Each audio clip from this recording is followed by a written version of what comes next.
If you have over $200,000 sitting stagnant in your bank, retirement account, or home equity, then you're literally losing money. On this show, you learn how to get that money working for you consistently and conservatively. Learn to grow your nest egg with your host, Shawn Winslow. Let's dive in. Hey, Henry, welcome to the show. Thank you for taking time to jump on today. Thanks for having me, Shawn. Pleasure to be here. All right. Well, let's just get right into it. Everyone loves a good origin story. So tell myself and the listeners a little about Henry. Okay. So the backstory, I'm a serial entrepreneur. I started my first business in 1991. So it's over 30 years. Was a IT company. Actually started by selling Apple computers to corporations, which was a real challenge because corporations all use PCs. So it was pretty interesting back in what I sometimes affectionately call the pre-internet days. And we've seen all sorts of different stuff go on over the past couple of decades.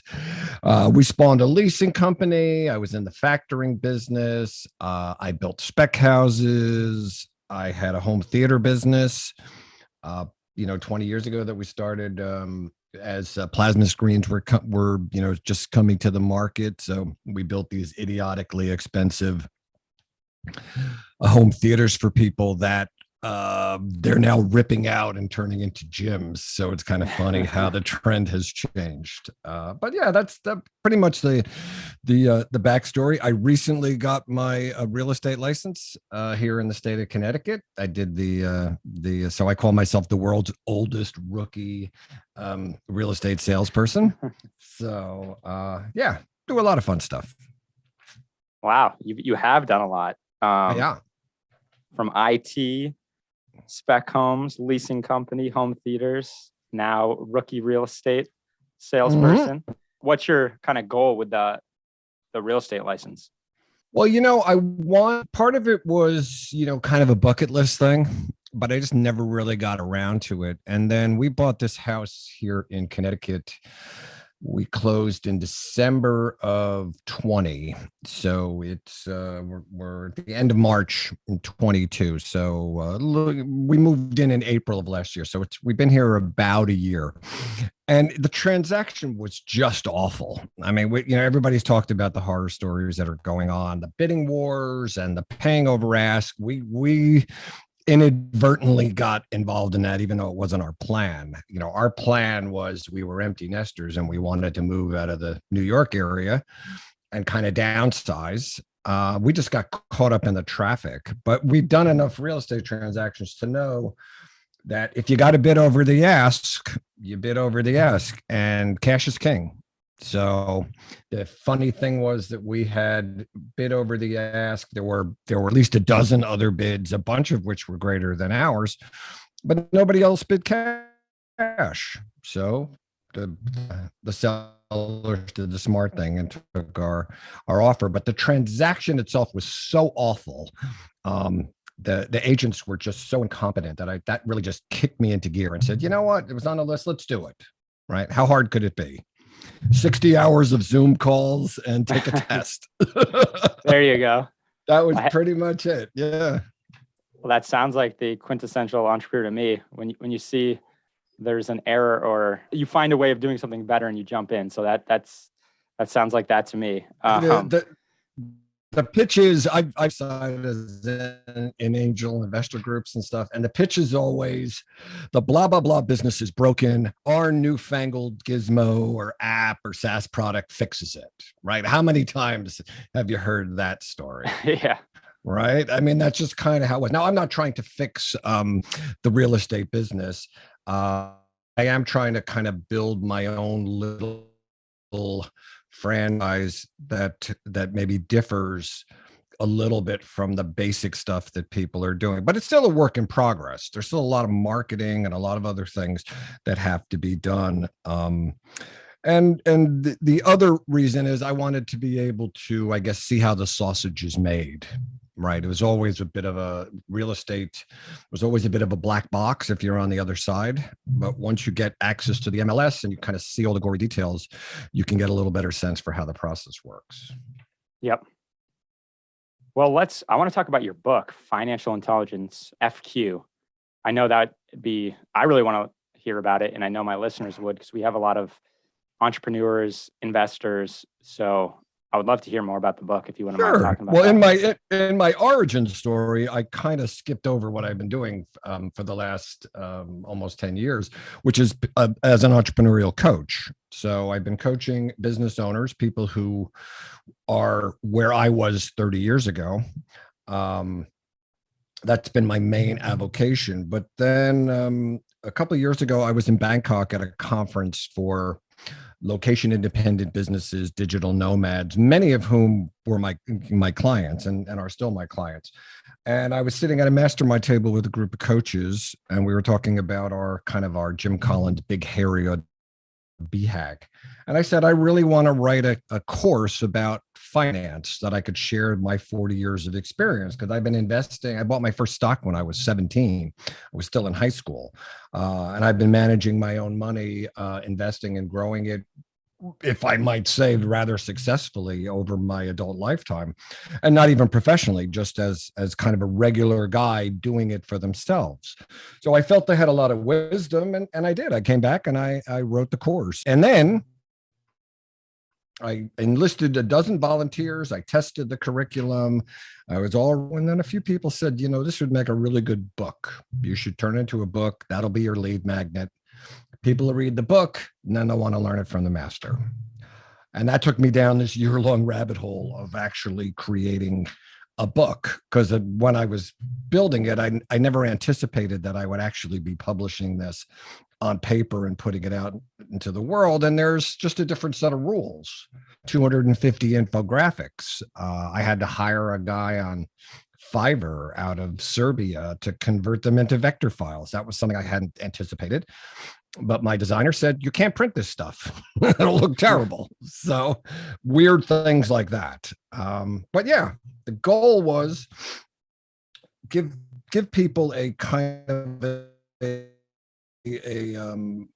it's sort of a money memoir matched up with a kind of a lineage from cradle to grave for everything I thought the average person would need to know in order to manage money themselves, or to be able to hire a money manager and manage them and ask intelligent questions.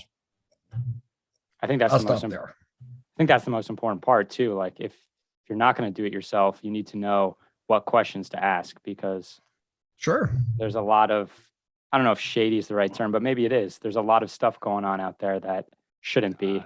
Shady is a perfectly good word for a lot of the stuff. It's actually a very kind word for a lot of the stuff that's going on in the financial world. Yeah. So I think it's important. So I don't know if you give us a little taste of the book. What are some of the questions people should be asking, or common pitfalls? Well, the way I structured the book is one of the other things I do in my infinite leisure is I'm a screenwriter. So I've written 11 screenplays. I've done them for fun. I've entered them into contests. I've had professionals read them. It is another bucket list item of mine to have one of these films produced. But my feeling is that if it's going to get produced, I'm going to have to do it myself. So it's looming out there. So I structured the book as a 3-act story. That almost every TV show or screenplay follows a 3-act structure. The first act is this kind of the setup. So the first 6 chapters cover the psychology of money, which is chapter 1, personal net worth, your personal balance sheet, your personal income statement, income and expenses. The goal is that by the end of chapter 6, we kind of know what it is you have and what's coming down the line, what we world contingent liabilities, right? What are those things looming off in the distance that you have to prepare for? Retirement being a big one. Your children's education, right? Let's say you're 30 years old and you're doing this exercise. You might have a very nice net worth now, but when you look at all those expenses coming down the line, you realize that, I'm underwater. So I got to get going on all this stuff.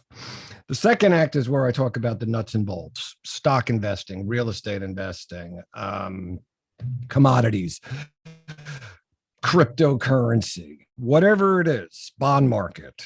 all of those things to give people an understanding of how they work and what would be required to successfully trade in those marketplaces. And then the third act is sort of all the other stuff, tax related stuff, IRAs and Roth IRAs and Social Security and Medicaid and Medicare and your last will and testament. And then I have a whole chapter that I call Gypsy Tramps and Thieves, which is all about the charlatans and the shady operators and how they're trying to take your money from you and how to protect yourself. Right? Buy a shredder and shred those paper documents that you shouldn't be getting anyway. You should be getting them electronically. Right. Yeah. Stuff like, and they should be stored on an encrypted drive kind of stuff. And then at the end, you die. Right. And that's it. End scene. Fade out is what we say in the screenwriting world. Sounds like a phenomenal book. I'm interested in taking a look, so I will look that up. You can download it for free. Just go to henrydaas.com. Right on that's my vanity. That's not a business page. That's just my vanity page that has like my baseball card collection and my my pictures of my recent trip at my safari to Africa and stuff like that. Has my business stuff too, but right on it has a link and you can download it for free. So all your listeners, have at it.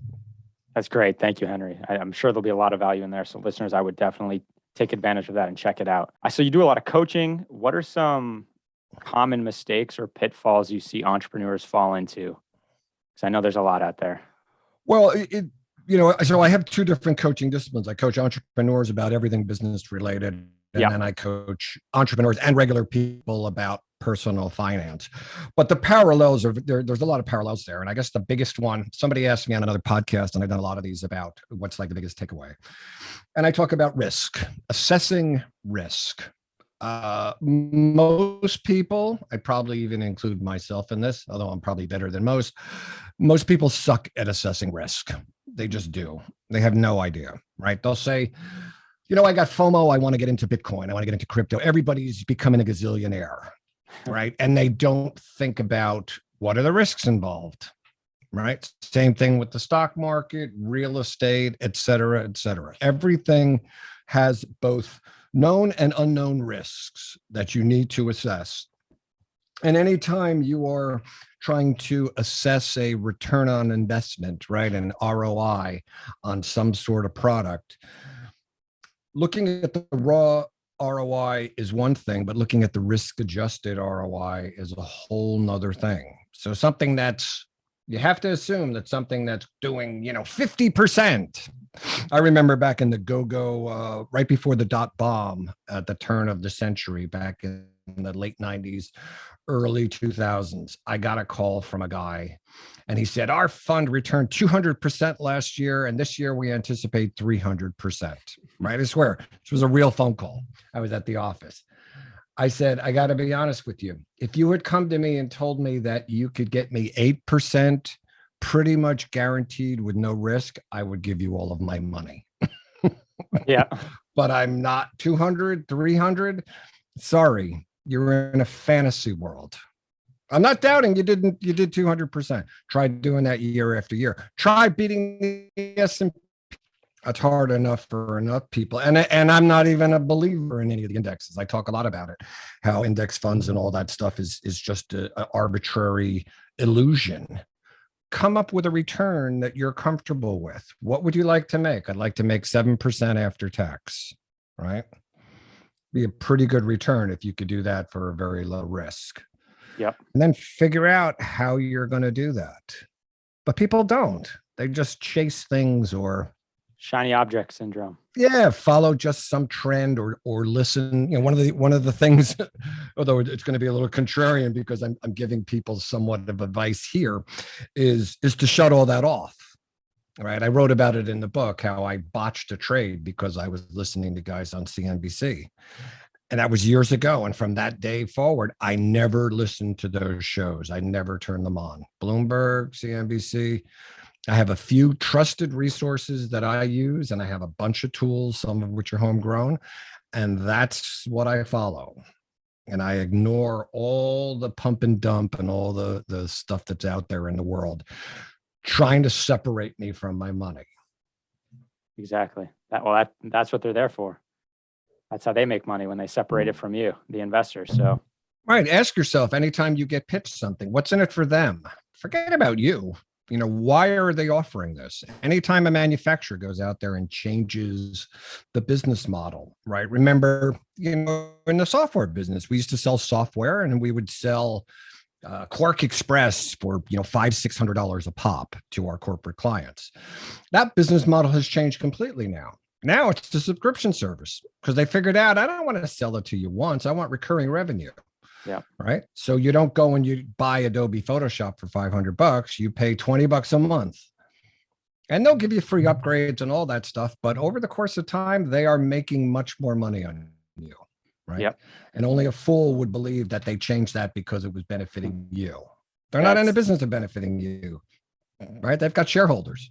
Yeah. It's like Apple with the iPhone in the recent years, and They just changed their model again. Right. They removed the adapter for the charger and the headphones, saying it was better for the environment because less packaging. But then it came out and in their annual statement that it saved them it made them billions of dollars.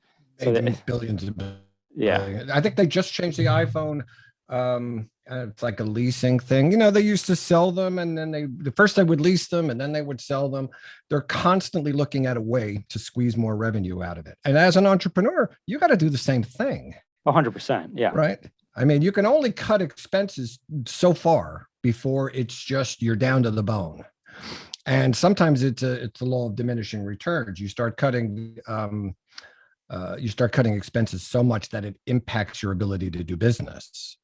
And then that's not a good prescription for things. But on the other side of things is, as a consumer, I don't want to feel like I'm being ripped off.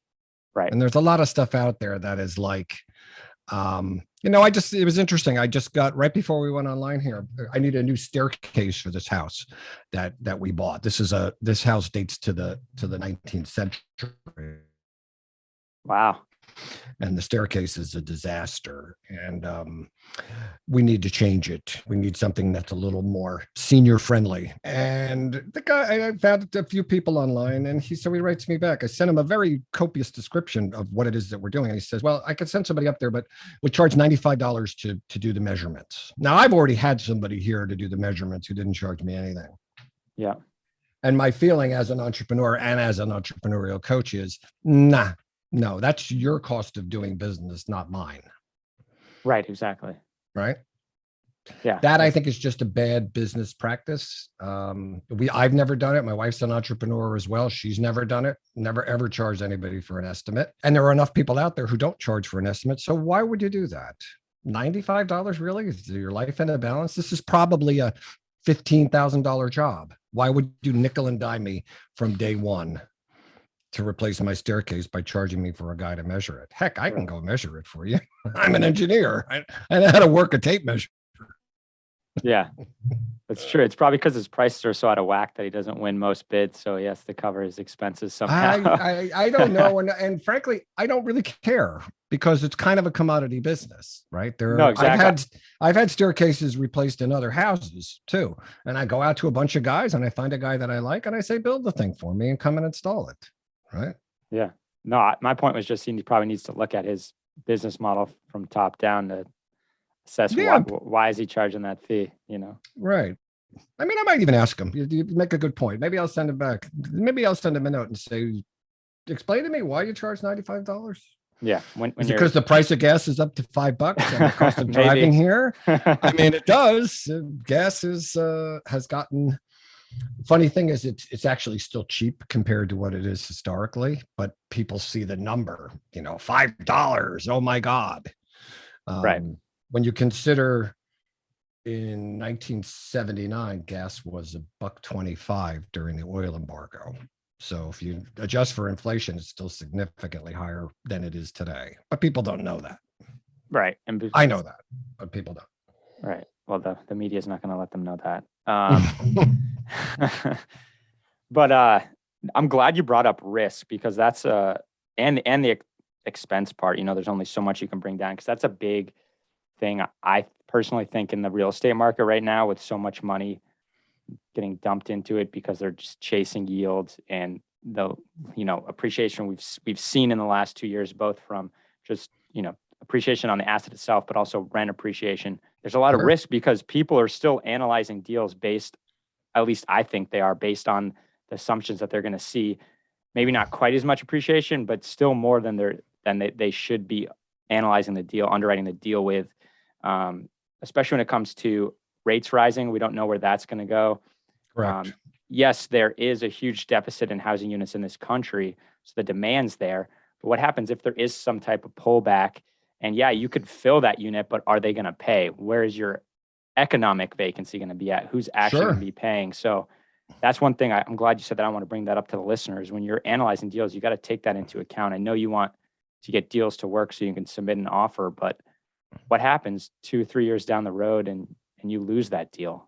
You got to be you got to analyze the risk and reward ratio and don't feel like you have to get the deal today. Be smart about it. Yeah, years ago, I was, I have some folks that are kind of like my trading mentors, guys who have taught me a lot of stuff. So I was on a webinar with one of them, and I asked him about a stock that I wanted to trade. It was a $400 stock, which today is not that big a deal, but it was kind of a big deal. And he said to me, "What are you trying to prove by trading this stock?" Right? There's so many other stocks out there that you could trade. Why are you going to trade this highly volatile, very expensive stock? Move on. Right. And it's the same thing. It can be frustrating, especially in the real estate business, when you just can't find a deal that works. And then what happens is you get impatient and you try to force something. It happens to every trader. It's like, I can't find anything stock worth buying. Everything's overpriced. Or I can't find a building worth buying. It's all overpriced. Well, if it's overpriced based on your metrics and your comfort level, there's nothing you can do about that. You can make some lowball offers and see if somebody nibbles. But if they don't force it. And that's a very tough lesson for people to learn. And the other thing that you talked about is, don't look at today's metrics, right? If you look at today's residential numbers, I think they said year over year, residential houses are up about 20%, right? That's a huge aberration, huge aberration. Don't base your ongoing assumptions on that 20% number. Go back and look at a historical number over some protracted time period, 10 years, 20 years. Right. When I look at price earnings ratios, I use something called the Shiller PE, which is the 10-year PE, not the 1-year PE. Now, sometimes the 1-year PE is appropriate, but generally speaking, I want to look at it over the course of time because I'm a long-term investor. So I'm not. If you're a flipper, that might be a different ball game. But if you're buying an MDU because you want to hold it over a period of years and you want to manage it, look at the historical number that matches your time frame and use that when you do your calculations.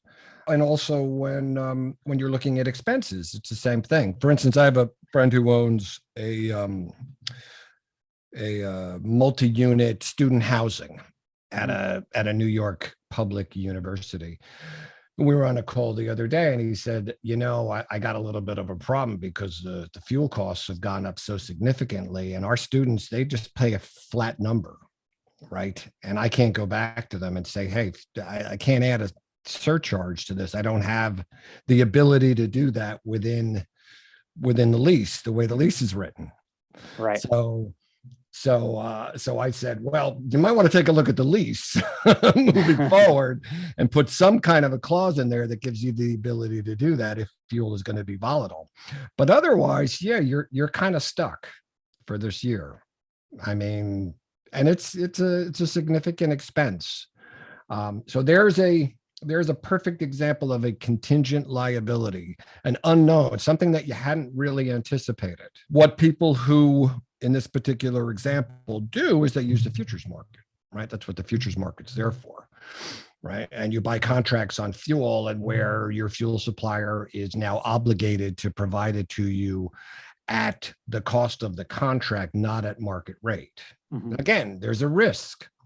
If it goes up, if the spot goes up, you benefit. But if it goes down, you're going to pay more than the current rate.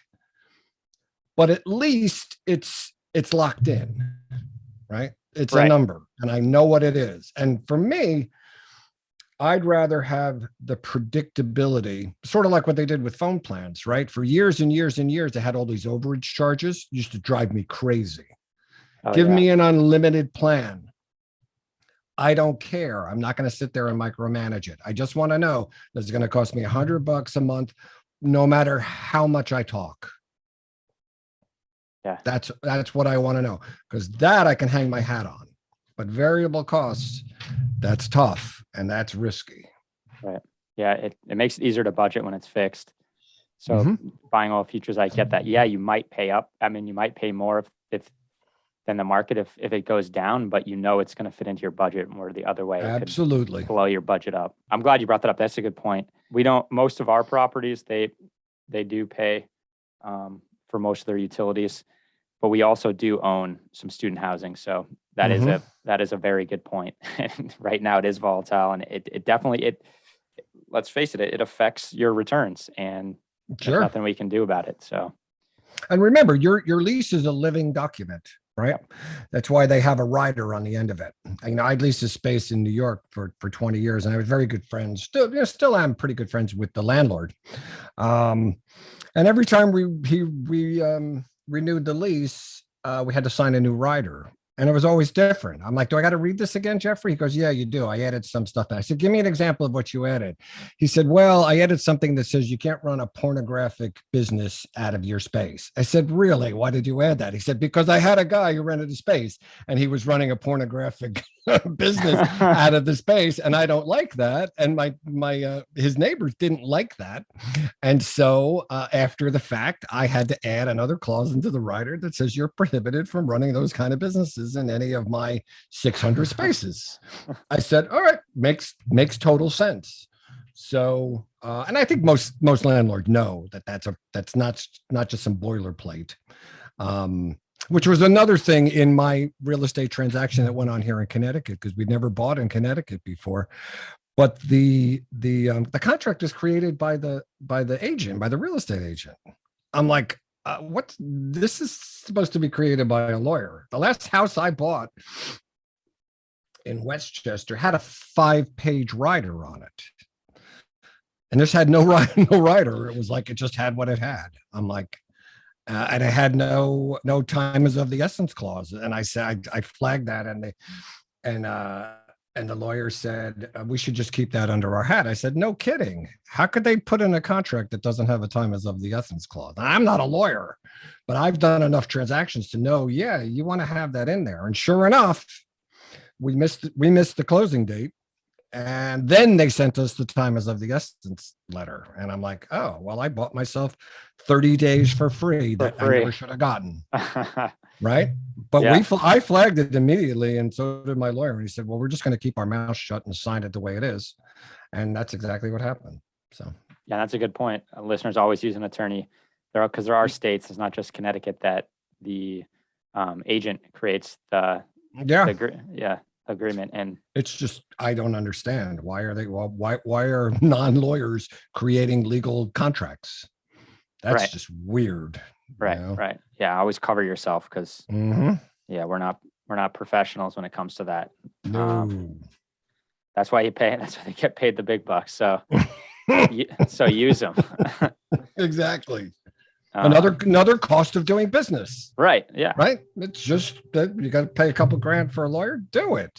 But it's better than could save you a fortune later down the line. Right. Exactly. A couple grand up front could save you tens of thousands of dollars or more. Absolutely. 100%.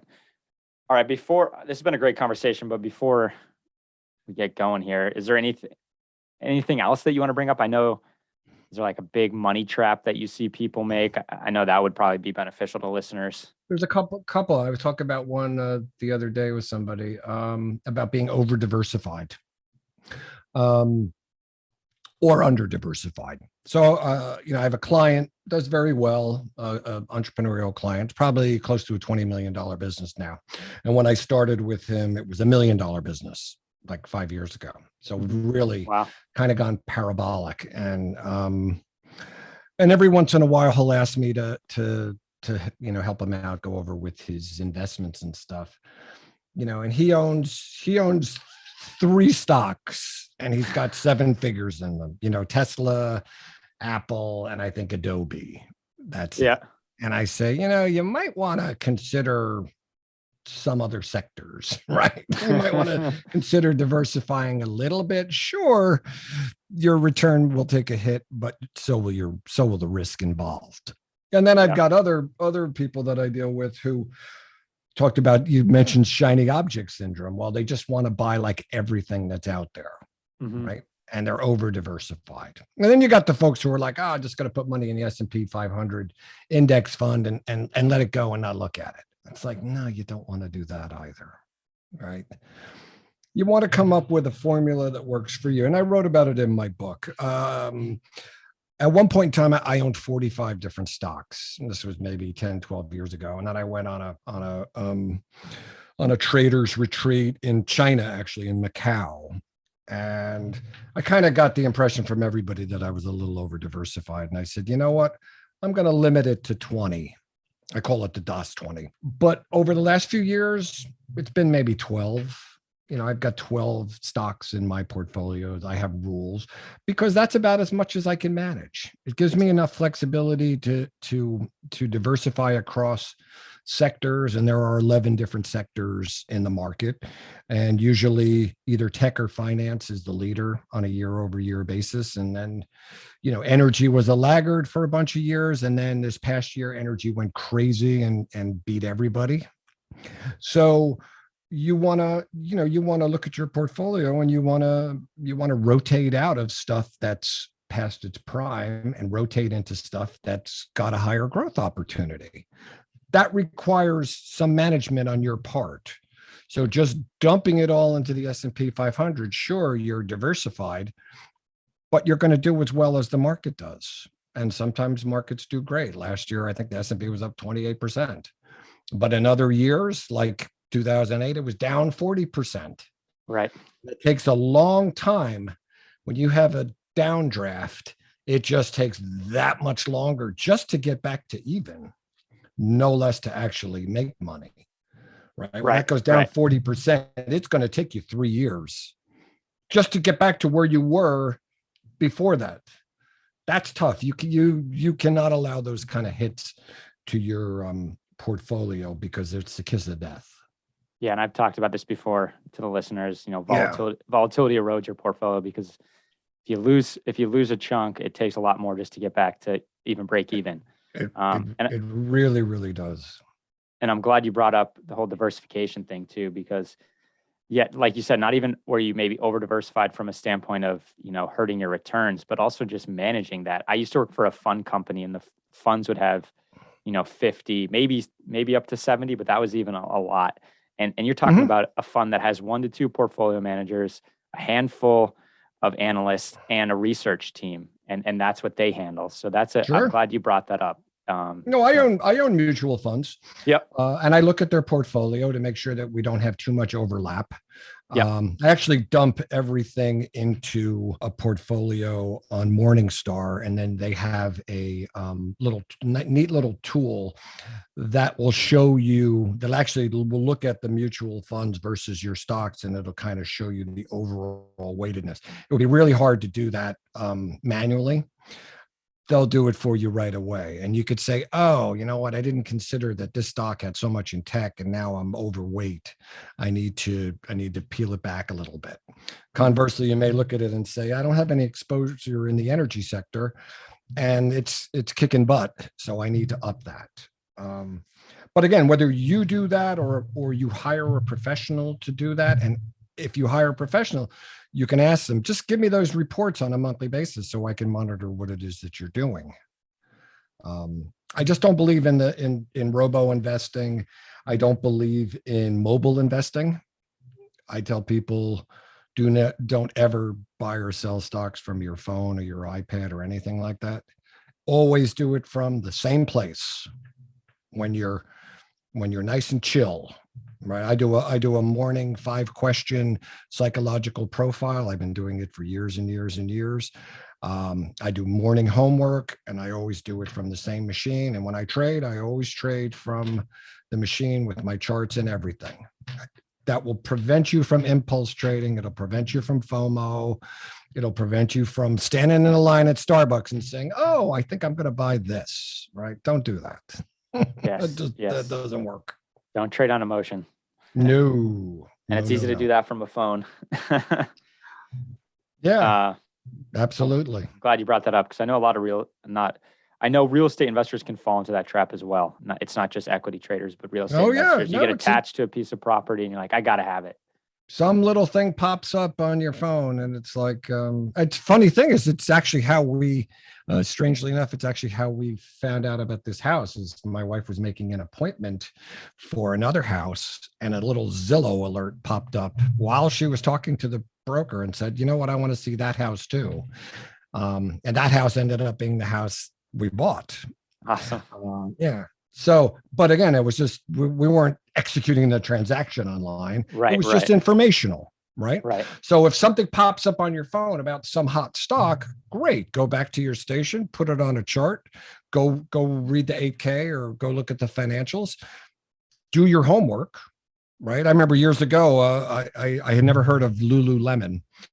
I'm ashamed to admit, but I had never heard of them. And then somebody told me about them, and I put them on my watch list and started watching them, and traded them for a couple of years and made a whole bunch of money on Lululemon. But if somebody hadn't made me aware of it, it never would have been on my radar. Right. Right.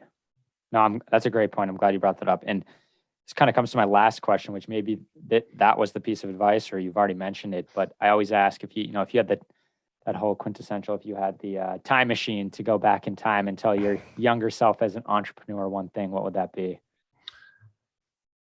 I think I would. It's going to sound contrarian to what I've actually said, but I think I probably would have told myself, take more risk. Yeah. Right? Because the biggest asset you have is time. So I'll be 63 this summer. So my time is, I got maybe 20 decent years left. So I have to adjust my risk for the fact that if I did get a drawdown, I don't have the time to get that money back. Right. I just don't. I physically won't have the time. But if you're in your 30s or your 20s, you can take more. You can take on more risk. You can. I'm not saying to be a riverboat gambler, but you have the luxury of time. If you go look at a 100-year chart of the Dow or the S&P, you'll see that it starts on the lower left and goes to the upper right. There's a whole bunch of wiggles in the middle and crashes of 87 and 2001 and all that stuff. But basically, it is a bullish chart. And if you buy good stuff and hold it for the long term and have the discipline to reinvest your dividends, it's really old school advice, but you can do well. You can do really well. People of modest means, like my parents, did very, very well in the markets by being smart and vigilant and not being impulsive. That's key. No, that's some great advice right there. And I think it goes to the whole risk or reward thing, right? You can take more risk when you're younger. Yeah. Achieve that higher reward, and then you should phase it out as you get older. Yeah, you should phase it out, because what you'll find is that your risk tolerance will adjust according to. No, I agree with that. If I were following the cookie cutter rules, 100 minus your age, which would be 37% of my assets should be in stocks. Well, my assets, I got a lot more than 37% in there. But I've been doing this for 40 years. So the earlier you get started, the more comfortable you will be with it. Sort of like skiing, right? I learned to ski when I was 5 years old, and I just went skiing. My wife is still kind of a 60-year-old beginner, and I'm skiing down the green dots like it's nobody's business, because I've been doing it for almost 60 years. I have a high level of confidence. But if you start skiing at 60, it's terrifying. Right. And investing, whether it be real estate or currencies or stocks or bonds or whatever, it's a lot less terrifying if you start when you're young, right? You're just going to get accustomed to it. Yeah, like in anything. Yeah, like anything. Well, this has been an awesome show, Henry. I really appreciate your time. Other than your My website, pleasure. Is there anywhere else listeners can find you? So my business site is called Daas Knowledge, Daas Knowledge. If you misspell it, DASS, and people misspell my name all the time, that'll get you there too. It's kind of a belts and braces approach to it. That has stuff on my business coaching, has a bunch of little freebies, PDF. I have a 25-page PDF, 5 reasons small businesses fail. I have a whole bunch of different, I have a money quiz, a lot of freebie stuff. There's good stuff there. And you can download my book either there or at henrydaas.com. I have a weekly newsletter that I send out. So if you go into my funnel, you'll get that. I talk about sort of the headlines that I think, what I call FQers, my little burgeoning flock articles I think FQers should read to increase their financial intelligence. So yeah, all good stuff. All right, awesome. Well, thank you so much for your time today. I got a lot of this. I know listeners will, so I just wanted to thank you. Listeners, we'll catch you on the next one. Hey, this is Shawn Winslow.